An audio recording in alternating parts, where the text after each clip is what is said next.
Commander Jake Morrison stared at the vast emptiness of space through the bridge windows of the UES Discovery. The ship had been traveling for 3 months since leaving Earth's solar system. This was humanity's first real journey into deep space. Using their new faster-than-light drive, Jake felt excited and nervous at the same time. Humanity was finally ready to meet other intelligent life in the galaxy. The Discovery was not a warship. It carried scientists, diplomats, and explorers. Captain Lisa Bryant served as the chief diplomat aboard the vessel. She had spent years learning about possible alien cultures and preparing for peaceful first contact. Dr. Amy Chen led the science team, eager to study alien technology and biology. The crew of 200 people represented the best of humanity. Jake had been chosen to command this historic mission because of his calm nature and good judgment.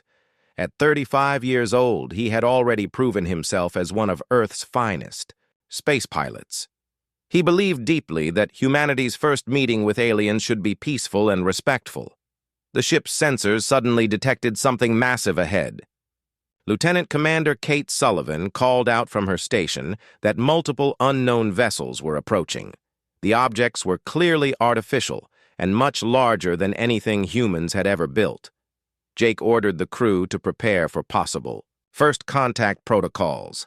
12 enormous ships surrounded the Discovery within minutes. They were sleek and powerful, with strange energy signatures that the human sensors could barely understand. Jake felt his heart racing as he realized this was the moment humanity had dreamed about for centuries. He ordered all weapons systems to remain offline and sent a message of peaceful greeting on all frequencies. The alien response came quickly, but not in the way anyone expected. A voice spoke in perfect English through their communication system. The speaker identified himself as High Admiral Vextar of the Galactic Council Patrol Fleet.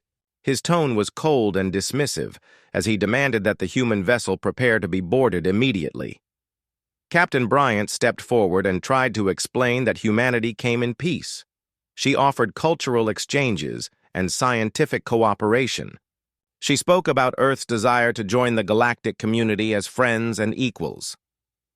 Vextar interrupted her with harsh laughter. He told her that primitive species did not negotiate with their superiors. The Admiral explained that the Galactic Council governed this part of the galaxy. 12 advanced alien species had formed this alliance thousands of years ago. They decided which younger races could develop and which ones needed to be controlled. According to their laws, humanity had developed faster-than-light travel too quickly without proper guidance. Vextar declared that Earth would be classified as a developing world under immediate quarantine. Human technology would be seized and studied. The population would be relocated to controlled colonies where they could evolve under proper alien supervision. Any resistance would be met with overwhelming force. Jake felt anger rising in his chest, but kept his voice steady. He told the Admiral that humanity rejected these terms completely. Earth was a free world with the right to determine its own future. No alien council had the authority to enslave an entire species simply because they felt superior. The alien ships immediately powered their weapon systems. Vextar's voice turned dangerous as he warned that resistance was futile. The Council had destroyed countless worlds that refused to submit. Humanity was nothing special compared to the mighty civilizations that served the Council willingly. Captain Bryant made one final attempt at diplomacy. She offered to establish formal negotiations with proper representatives from both sides. She suggested cultural exchanges and gradual integration that respected human independence. Her words fell on deaf ears as Vextar gave his final ultimatum. The Admiral announced that humanity had exactly 72 hours to surrender all military vessels and submit to Council authority. If Earth refused, the enforcement fleet would arrive to impose order by force. He claimed this was more mercy than most primitive species received. Without any further warning, the alien ships opened fire on the Discovery. Jake shouted orders. as the bridge exploded around him. The ship's shields held for only seconds against the alien weapons. Emergency systems activated as the vessel shook violently under the assault. Kate Sullivan managed to engage the emergency faster-than-light drive, while Jake grabbed the ship's memory banks containing critical data about the alien technology and their tactics. The Discovery barely escaped as pieces of the hull tore away from the alien attack. During the desperate flight back to Earth, Jake studied everything they had learned. The aliens were powerful, but also arrogant. They followed rigid patterns and expected other species to behave predictably. Most importantly, they had made one crucial mistake. They assumed that humanity would react the same way as every other species they had conquered. The surviving crew members worked together to prepare their report for Earth's leaders. They had witnessed the true nature of the Galactic Council. These aliens did not seek peace or cooperation. They wanted slaves and viewed any resistance as an insult to their authority. Jake realized that the Council had just made the biggest mistake in their long history. They had threatened humanity without understanding what made humans truly dangerous when their survival was at stake. The Admiral thought he was dealing with another weak species that would surrender quickly. The Discovery limped back to Earth, carrying news that would change everything. Humanity's first contact with alien civilization had failed completely. War was coming whether Earth wanted it or not. The only question now was whether humanity could survive against an enemy that controlled most of the galaxy. As Earth came into view, Jake knew that the peaceful exploration mission had become something much more important. They carried the knowledge that might save their entire species from slavery or extinction. The emergency session of the United Earth government began within hours of the Discovery's return. President Karen Walsh listened carefully as Commander Jake Morrison presented his report to the assembled leaders. The room fell silent as he described the alien ultimatum and the unprovoked attack on their peaceful vessel. The evidence was undeniable. High-resolution recordings showed the massive alien ships and their advanced weapons. Translation programs had decoded additional alien communications that revealed their true intentions. The Galactic Council viewed humanity as nothing more than animals to be controlled. President Walsh stood before the Global Assembly and declared a state of emergency. Every nation on Earth would unite to face this threat. She appointed General Marcus Cole as Supreme Commander of all Earth Defense Forces. The general was known for his strategic brilliance and his ability to inspire troops under impossible conditions. General Cole immediately began the largest military mobilization in human history. Every available resource was redirected toward building a space fleet capable of defending Earth. Factories around the world stopped producing civilian goods and started manufacturing weapons and spacecraft components instead. Dr. Amy Chen was given unlimited funding and authority to lead the reverse engineering project. Her team worked around the clock to analyze the alien technology samples that the Discovery had managed to collect. The alien materials were unlike anything humans had ever seen. Their computer systems operated on completely different principles than human technology. Ryan Parker headed the weapons development program. He was Earth's most innovative military engineer and had designed many of the Discovery's defensive systems. His job was to create weapons that could penetrate alien shields and armor. The task seemed impossible given the technological gap between the species. Admiral Ben Foster took charge of building Earth's space navy. The planet had only a few dozen ships capable of interplanetary travel before the crisis began. Now they needed hundreds of vessels ready for combat within weeks. Shipyards that had built civilian transports were converted to produce military vessels. The work proceeded at an incredible pace. Humans around the world volunteered for military service in numbers that overwhelmed the recruitment centers. Scientists shared their research freely across all national boundaries. Engineers worked without sleep to solve technical problems that had seemed impossible just days earlier. Captain Lisa Bryant used her diplomatic skills in a new way. Instead of negotiating with aliens, she coordinated between different human governments and military branches. Her experience with the Council helped leaders understand what they were truly facing. She emphasized that surrender was not an option, because the aliens had no intention of treating humanity fairly. Commander Morrison worked closely with intelligence officer Nicole Davis to analyze alien weaknesses. They studied every second of the encounter with Admiral Vextar's fleet.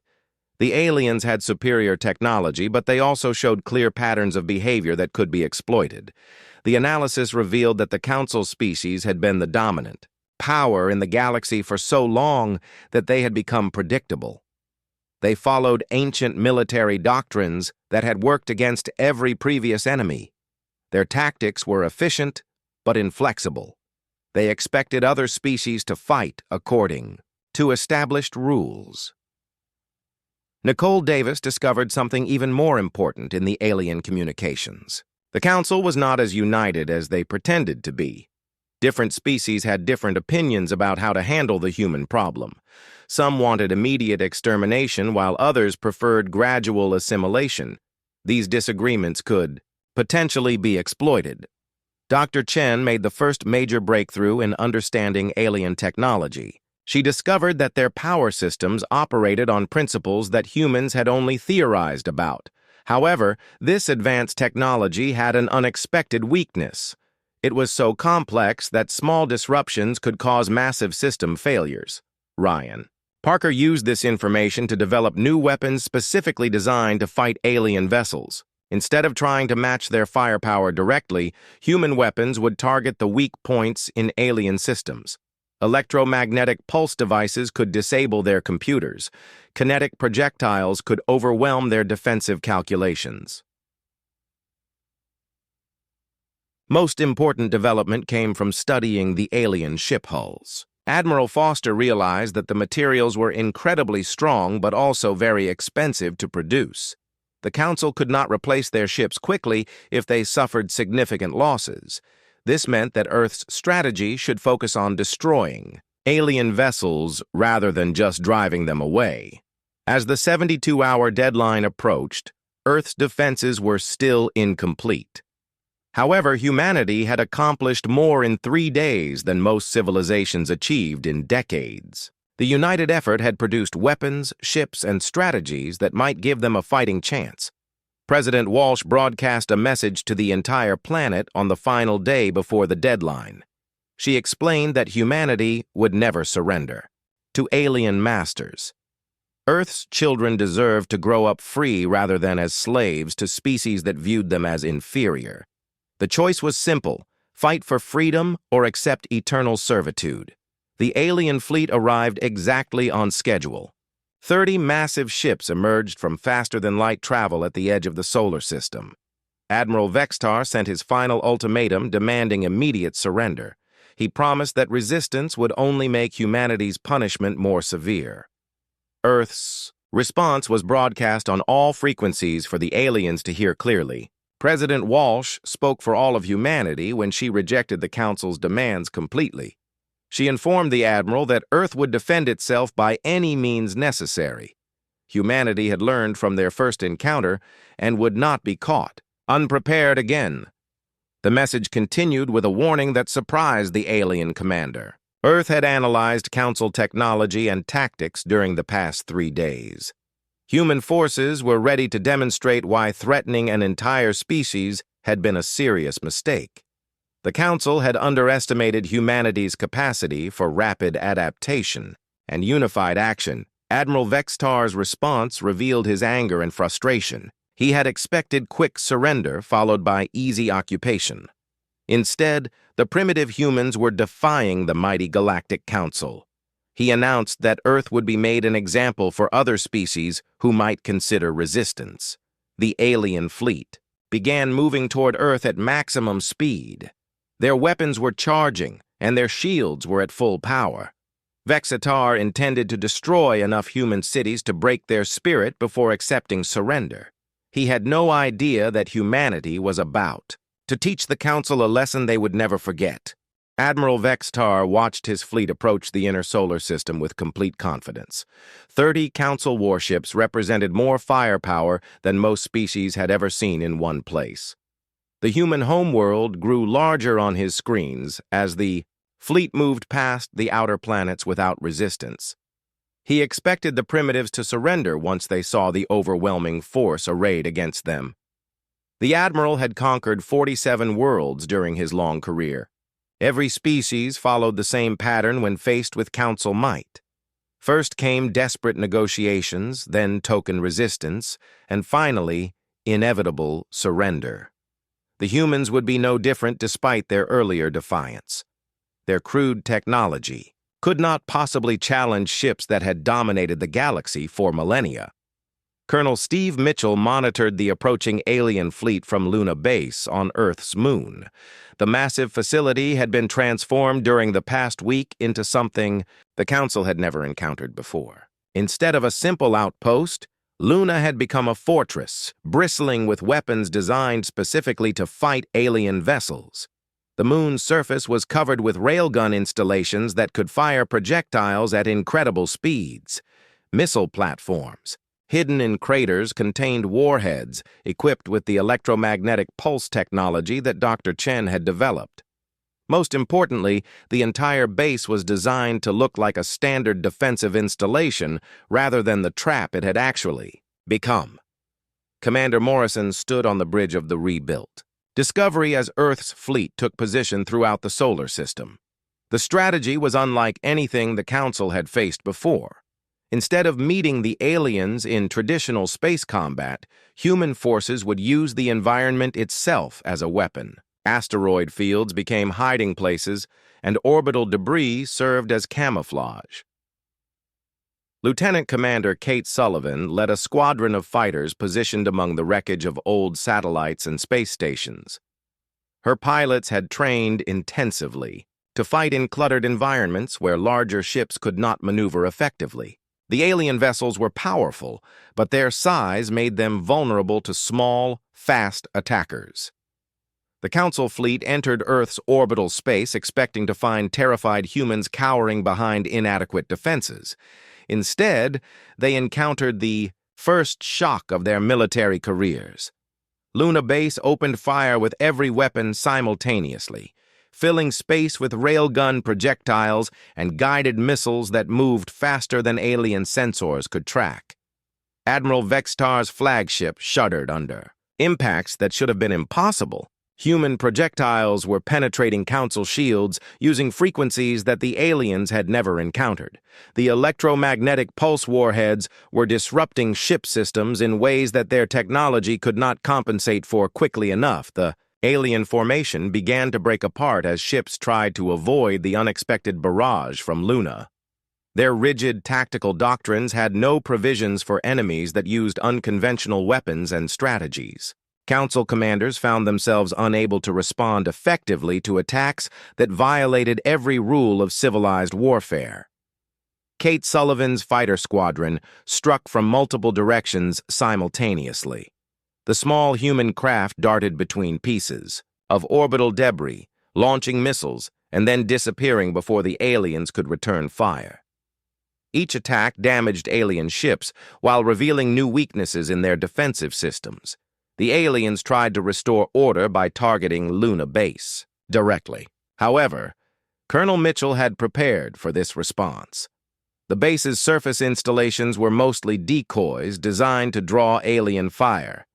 The real weapons were hidden deep underground and fired through camouflaged openings that closed immediately. After each shot, Admiral Foster coordinated the defense from his command ship hidden behind one of Earth's communication satellites. He watched as alien vessels struggled to adapt to human tactics that made no sense according to Council military doctrine. The enemy had superior technology, but they were fighting the wrong kind of battle. Commander Morrison seized the opportunity to execute the most dangerous part of Earth's plan. Using data collected during their first encounter, human ships adjusted their shield frequencies to match alien patterns. This allowed them to penetrate Council defensive barriers and engage in close-range combat where human advantages were greatest. The discovery led a group of converted civilian vessels in a direct assault on the alien flagship. Council weapons were designed for long-range combat between massive ships. They could not effectively target smaller vessels that moved unpredictably and fired from unexpected angles. Morrison's ship punched through the flagship's shields using a combination of electromagnetic pulses and kinetic projectiles. The alien vessel's defenses simply could not cope with attacks that came from multiple directions using different types of weapons simultaneously. The most crucial moment came when human boarding parties reached the alien command deck. Council species had relied on their technology for so long that they had become physically weak compared to humans. In hand-to-hand combat, the aliens were no match for human soldiers who had trained for exactly this situation. Admiral Vextar found himself surrounded by human marines who had seized control of his bridge. The proud alien commander could not believe that primitive bipeds had defeated his elite forces through crude physical violence. His sophisticated weapons were useless at close range against opponents who moved faster and fought harder than any species he had encountered. The capture of the flagship broke the remaining alien formation completely. Several council ships tried to escape but were intercepted by human vessels that had been waiting in ambush positions. Others surrendered when they realized that their commander was prisoner and their fleet was scattered. Kate Sullivan's fighters pursued the retreating aliens to the edge of the solar system. Her orders were to ensure that at least one council ship escaped to carry news of the defeat back to their government. Earth wanted the entire galaxy to know that humanity could not be conquered easily. The battle ended with 23 alien vessels either destroyed or captured.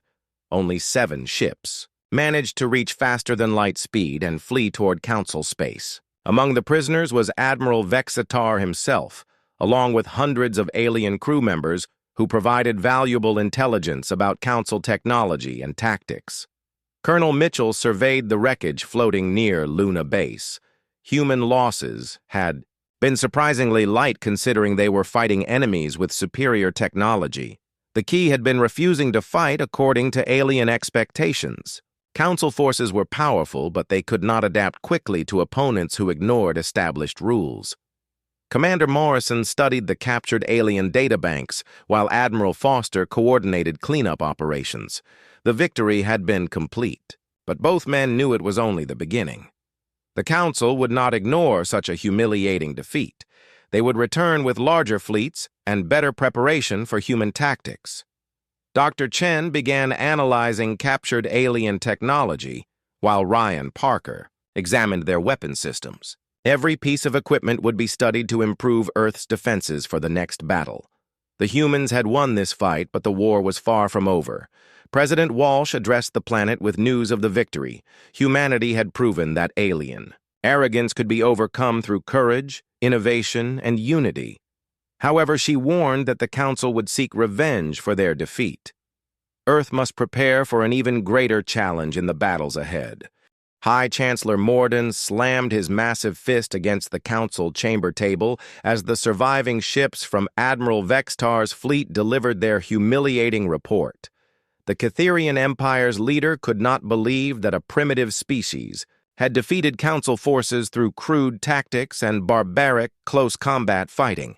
His scales changed color with rage as he demanded immediate action against the human infestation. The emergency session included representatives from all 12 Council species. Each delegate watched the battle recordings with growing disbelief. Humans had used their own solar system as a weapon, hiding in debris fields and converting civilian structures into military installations. Such tactics violated every principle of civilized warfare that the Council had established over thousands of years. Councillor Zarajin of the Andorian Collective tried to suggest diplomatic solutions. Her species valued knowledge and peaceful cooperation above military conquest.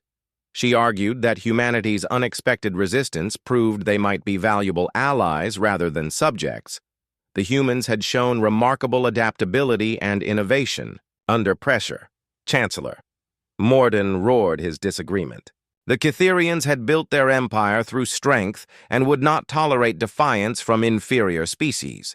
If word spread that humans had defeated Council forces, other worlds might begin to question their authority. The rebellion must be crushed completely before it could inspire further resistance. Zeltharian war leader Kethvor agreed with the Chancellor's assessment. His warrior species understood that military defeats required overwhelming responses. The humans had humiliated the Council through trickery and would pay the price for their insolence.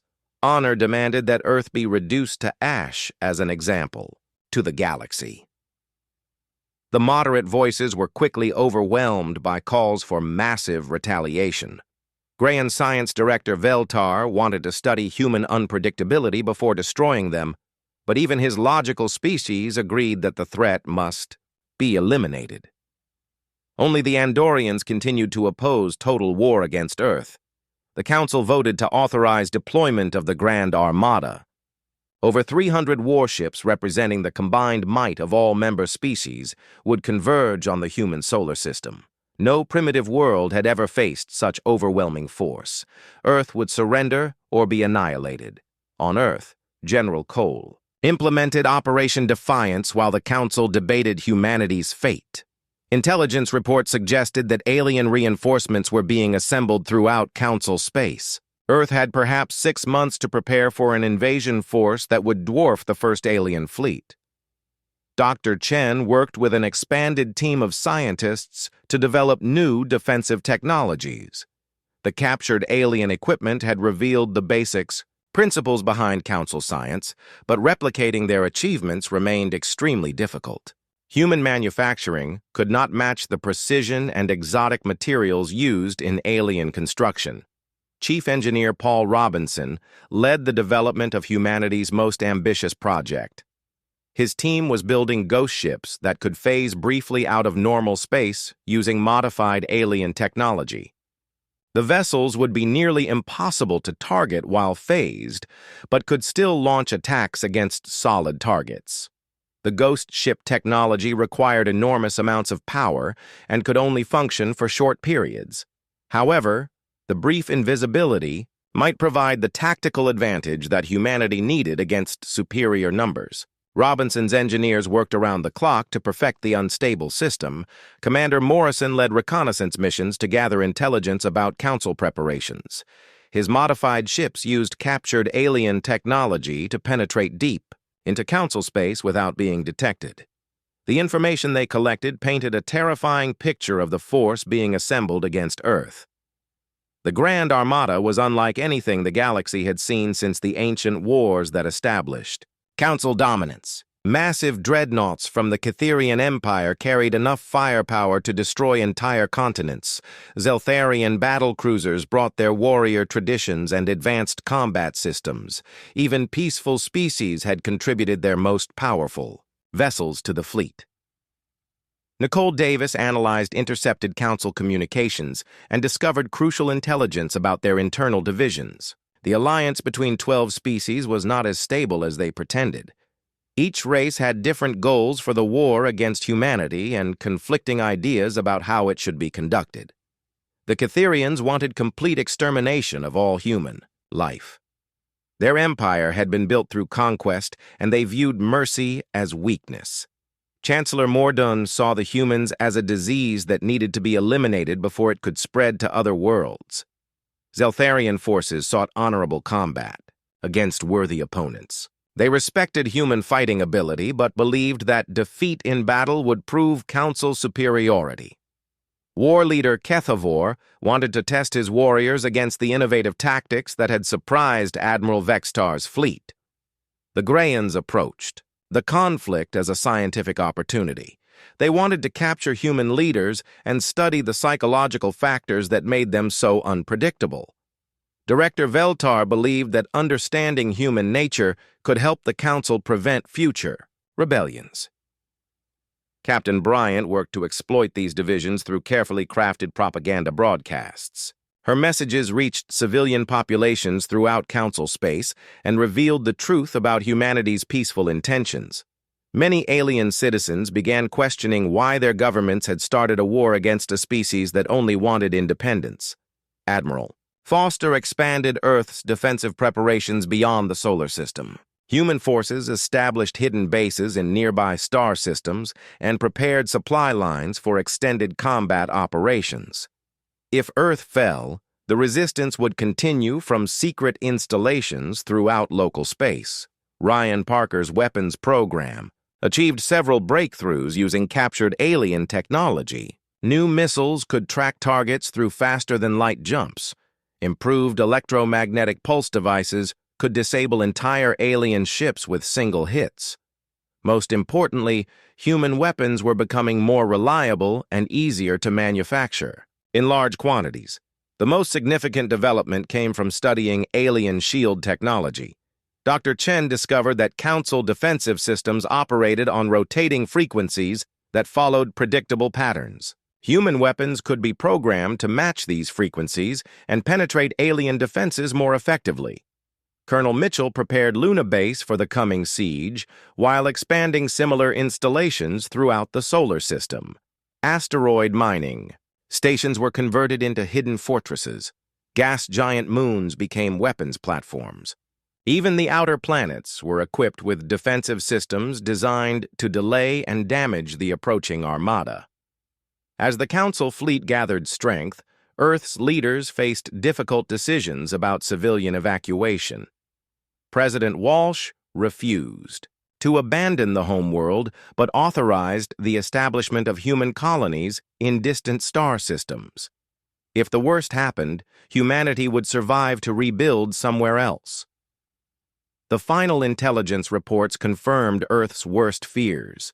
The Grand Armada would arrive within weeks, carrying enough firepower to crack planets. However, the fleet also represented an opportunity.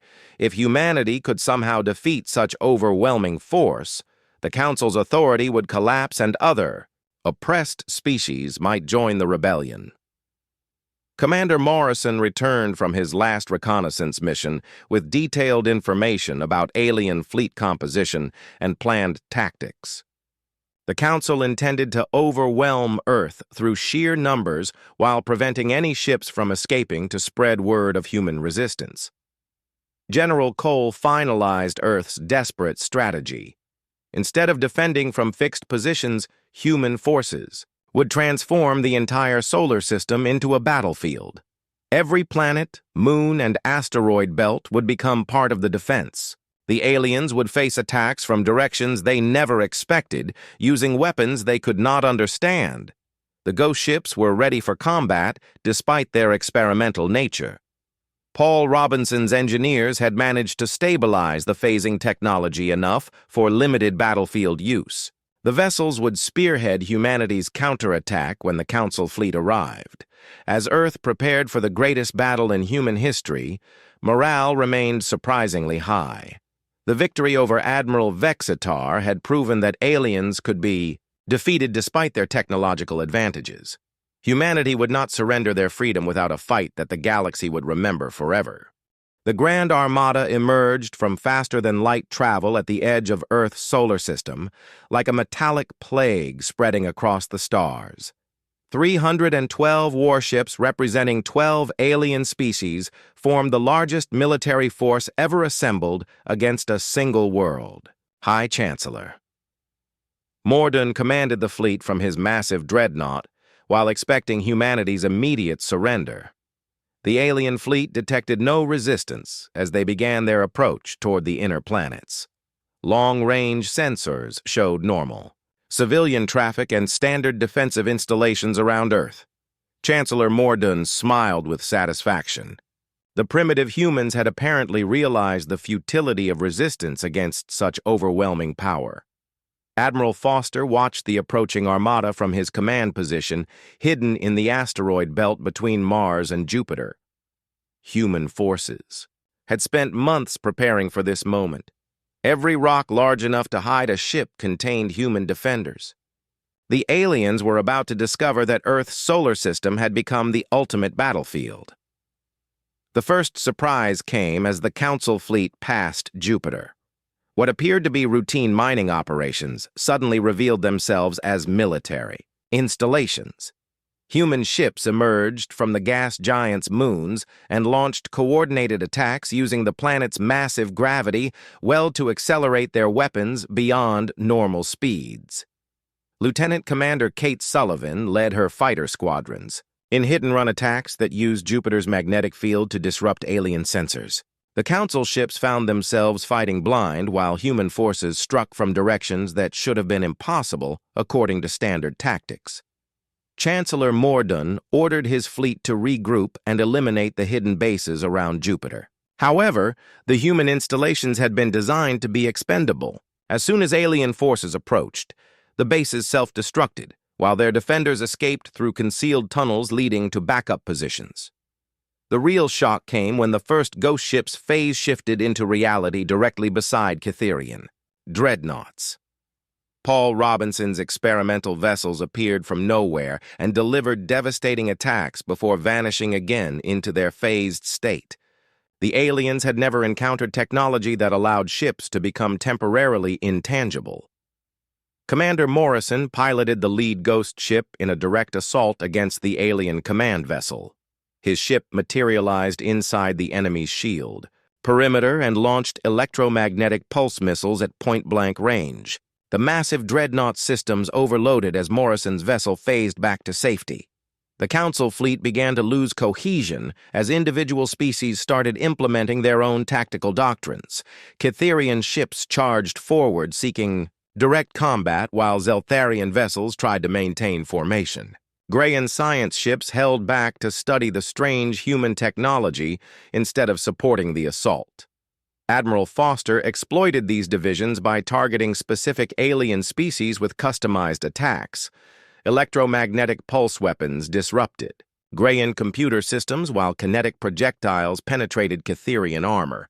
Each alien race faced different threats that prevented effective coordination between fleet elements.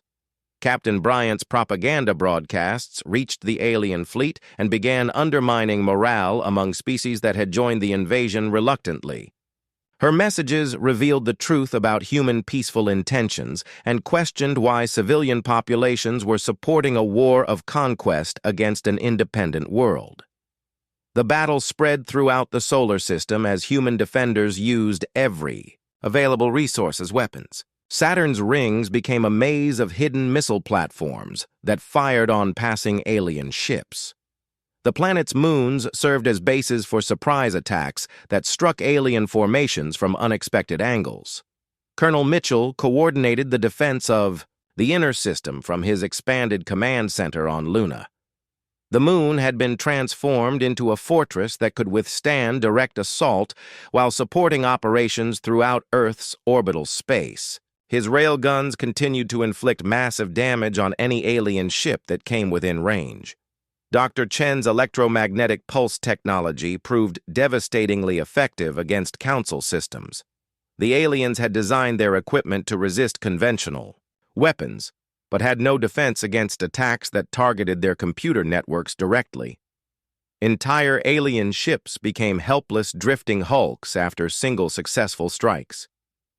The turning point came when Andorian Counselor Zara Jin broke ranks and withdrew her species' ships from the invasion fleet. Her vessels had been providing crucial sensor data and communication support to the other Council forces. Without Andorian technology, coordination between alien species became nearly impossible. Chancellor Morden realized that his supposedly overwhelming force was being systematically destroyed by opponents who refused to fight according to established rules. Human tactics made no sense from a military perspective, but were proving devastatingly effective against ships designed for conventional space combat. War Leader. Kethavor's Zeltharian forces suffered heavy losses trying to engage human fighters in close combat around Mars. The human pilots used the planet's atmosphere and magnetic field to confuse alien targeting systems while delivering precision strikes against critical ship components. The ghost ships continued to appear and disappear throughout the battle zone, striking alien vessels and vanishing before effective countermeasures could be deployed. Paul Robinson's technology was proving its worth despite the enormous power requirements and limited operational time. Nicole Davis intercepted alien communications, revealing growing panic among Council fleet commanders. Many species were questioning the wisdom of continuing an assault that was costing them far more ships than anticipated. The humans were proving far more dangerous than any previous enemy the Council had faced. Commander Morrison led a daring raid against the Grayan Science, vessels that were attempting to analyze human technology. His ghost ship materialized inside their formation and captured several alien scientists before disappearing with valuable intelligence about Council research capabilities. The alien fleet began a fighting withdrawal toward the outer planets as their casualties mounted beyond acceptable levels. However, Admiral Foster had anticipated this maneuver and positioned hidden forces to intercept retreating ships throughout the solar system. Ryan Parker's improved weapons systems reached their full potential during the sustained combat. Human missiles could now track alien ships through multiple faster-than-light jumps, while electromagnetic pulse warheads disabled entire squadrons with single detonations. As the battle raged across multiple planets, news of the conflict spread throughout Council space. Civilian populations on alien worlds watched their supposedly invincible fleet being defeated by a species they had been told was primitive and helpless. The psychological impact proved as important as the military victories. Other subject species throughout the galaxy began questioning Council authority and demanding explanations for the failed invasion. Several worlds declared neutrality, while others secretly contacted human representatives. Chancellor Morden found himself commanding a fleet that was falling apart from both external attacks and internal divisions. Species were withdrawing from combat or refusing orders that seemed suicidal. The unity that had held the Council together for millennia was cracking under pressure. The decisive moment came when Captain Bryant successfully negotiated a ceasefire with moderate Council factions. Andorian and Grayan representatives agreed to withdraw completely from the invasion in exchange for human guarantees of peaceful coexistence. War leader Kethvor continued fighting with his remaining Zeltharian ships, but found himself outnumbered and outmaneuvered. His warriors' honor code prevented retreat, but their losses were becoming unsustainable against human forces that seemed to appear from nowhere. The Solar War ended not with humanity's surrender, but with the collapse of the Grand Armada. Over half the Council fleet had been destroyed or captured, while the remainder fled toward their home territories. Earth had not only survived the greatest military assault in galactic history, but had emerged victorious. General Cole surveyed the wreckage floating throughout the solar system while planning humanity's next move. The defensive victory had been complete, but Earth could not remain passive while the Council regrouped for another assault. The time had come to take the war directly to the aliens' home worlds. Admiral Foster led Earth's newly constructed deep strike fleet beyond the solar system for the first time in human history. The fleet consisted of 50 advanced warships built using captured alien technology and powered by ghost ship systems that Paul Robinson had finally perfected. Humanity was no longer defending their home, but carrying the war directly to Council territory. The strategic situation had changed completely after the destruction of the Grand Armada. Council authority was crumbling as subject species throughout. The galaxy questioned why their supposedly invincible rulers had been defeated by primitive humans. Several worlds had already declared independence, while others secretly negotiated with Earth's representatives. Commander Morrison piloted the lead reconnaissance vessel as the human fleet approached the Council's border systems. His mission was to gather intelligence about alien defenses while demonstrating that Earth could strike anywhere in Council space. The aliens had learned to fear human unpredictability, but still underestimated humanity's capacity for strategic thinking. The first target was a Catherian military outpost that served as a supply depot for Chancellor Morden's remaining forces. Instead of destroying the facility, human forces captured it intact while broadcasting surrender demands to the garrison. The alien soldiers were so demoralized by previous defeats that they offered minimal resistance. Captain Bryant coordinated psychological warfare operations that proved more effective than military attacks. Her broadcasts reached civilian populations throughout Council space and revealed the truth about their government's failed invasion of Earth.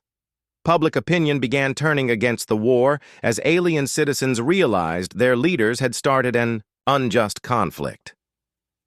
The most devastating blow came when Nicole Davis successfully hacked into the Council's communication networks. She released classified recordings of Chancellor Mordun ordering the extermination of all human life, and war leader Kethvor discussing plans to enslave other species after defeating Earth. The revelations sparked riots on multiple alien worlds. Andorian. Councillor Zarajin used the chaos to organize a coalition of moderate species opposed to continued warfare. Her faction included Greyans, who wanted to study human technology, and several minor species who feared becoming the Council's next targets. The alliance gained strength as military defeats mounted. Dr. Chen established research facilities on captured alien worlds to study Council technology more effectively. Her teams discovered that much of the aliens' advanced equipment was poorly understood by the species using it.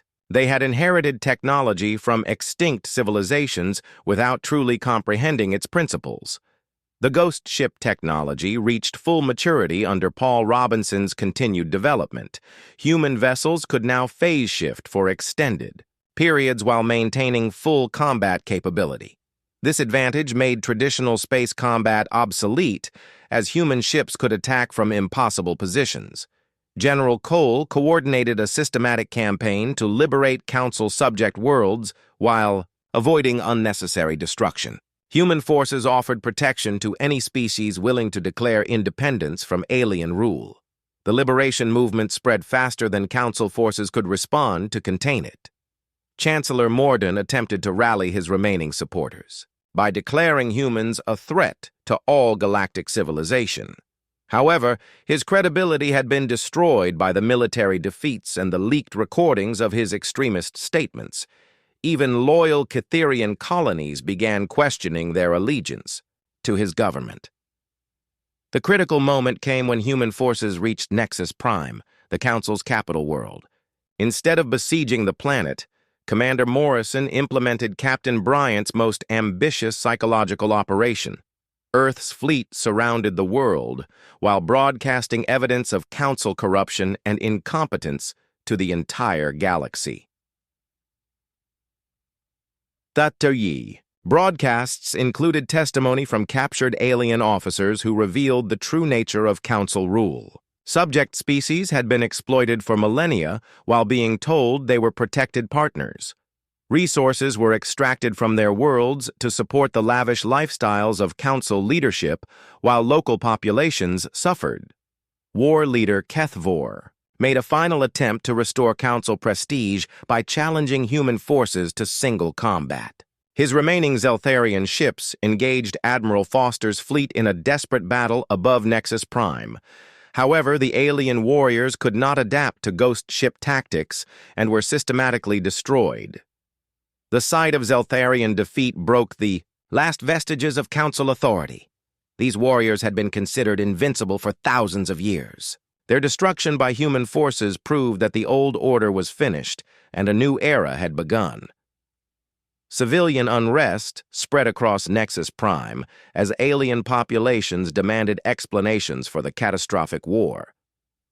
Council security forces could not maintain order while also defending against human military pressure. The government's authority collapsed as different species turned against each other. Councillor Zarajin seized control of the situation by arranging a coup against the extremist leadership. Moderate representatives from 8 species joined her coalition and voted to remove Chancellor Mordun from power. War leader Kethvor was declared a war criminal for his role in starting the conflict.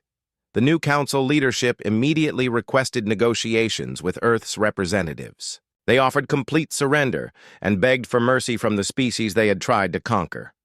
However, humanity's response surprised the entire galaxy. President Walsh arrived at Nexus Prime aboard the restored Discovery to personally conduct peace negotiations. Her presence demonstrated that Earth sought diplomatic solutions rather than revenge against defeated enemies. The gesture impressed alien populations who had expected brutal retaliation. The peace terms offered by humanity were revolutionary in their fairness. Earth demanded recognition as an equal sovereign power with the right to explore and colonize unoccupied star systems. The Council would establish mutual defense treaties with any species that requested protection from external threats. Most importantly, the agreement required the Council to help rebuild worlds damaged during the conflict. Human technology and resources would be shared with alien species willing to cooperate in peaceful development projects. Former enemies would become partners in exploring the galaxy's mysteries. The treaty also included provisions for cultural exchanges and scientific cooperation between Earth and Council species. Dr. Chen would establish joint research facilities while Captain Bryant organized diplomatic missions to improve understanding between different civilizations. Counselor Zarajin signed the agreement on behalf of the Reformed Council while expressing gratitude for humanity's restraint. She acknowledged that Earth could have demanded unconditional surrender and tribute payments, but had chosen reconciliation instead. The gesture would be remembered throughout galactic history. Chancellor Morden and his supporters were exiled to remote colonies where they could not threaten galactic peace. War leader Kethvor chose ritual suicide rather than face trial for war crimes. The extremist faction that had started the conflict was removed from power permanently. The signing ceremony took place aboard the Discovery in Earth's solar system where the conflict had begun. Representatives from dozens of species attended to witness humanity's entry into galactic civilization as equals rather than subjects or conquerors. Commander Morrison reflected on the journey from first contact to galactic partnership while watching alien delegations explore Earth's capital cities. The Council's mistake had been underestimating humanity's determination to remain free. That error had cost them their empire but given the galaxy something better. The new era brought unprecedented cooperation between species that had been enemies or strangers. Human innovation combined with alien knowledge to solve problems that had plagued the galaxy for millennia. Trade routes opened between worlds that had never communicated before. Admiral Foster established Earth's first interstellar naval academy, where human and alien officers trained together. The institution became a symbol of the partnership that replaced the old system of conquest and domination. As Earth took its place among the stars, humanity remembered the lesson of their victory. The Council had made the mistake of believing that technological superiority guaranteed success. They learned too late that underestimating human adaptability, unity, and determination had consequences that would reshape galactic civilization forever.